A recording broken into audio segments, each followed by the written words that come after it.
మీరు క్రిస్టియన్స్ అయ్యుండి హిందువుల్లో ఎందుకు చలామణి అయ్యి వీడియోలు పెడుతున్నారు? బిగ్ బాస్ 9లో ఆఫర్ వచ్చింది, వెళ్తున్నారంట కదా నెక్స్ట్ సీజన్కి అని చెప్పేసి. ఆ తర్వాత ఏమో అలేఖ్య అసలు ఇండియాలోనే లేదు, ఇండియా వదిలేసి అమెరికా వెళ్ళిపోయిందంట నైట్కి నైట్ అని చెప్పి అంటారు.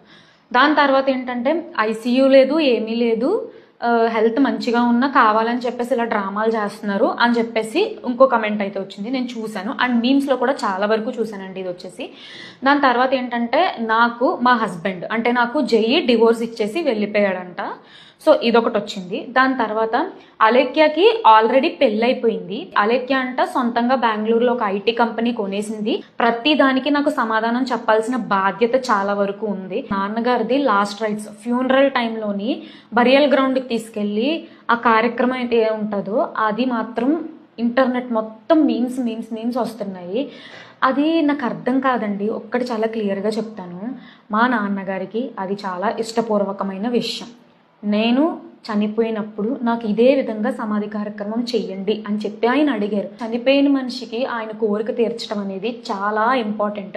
ఇలా మా డాడీకి ఇలా అయింది, ఒక 2 to 3 days మేము అవైలబుల్ ఉండలేము అని చెప్పి పెట్టింది. వెంటనే ఆ స్టోరీ ఏదైతే ఉందో అది డిలీట్ చేసింది అనమాట. ఎందుకంటే మా మమ్మీ చూసారు, మా మమ్మీ అన్నారు ఇటువంటి చావుకు సంబంధించిన పెట్టకూడదు, అలాగా అవి పబ్లిక్గా పెట్టకూడదు ఆ ఫొటోస్ అవన్నీ అని చెప్పడం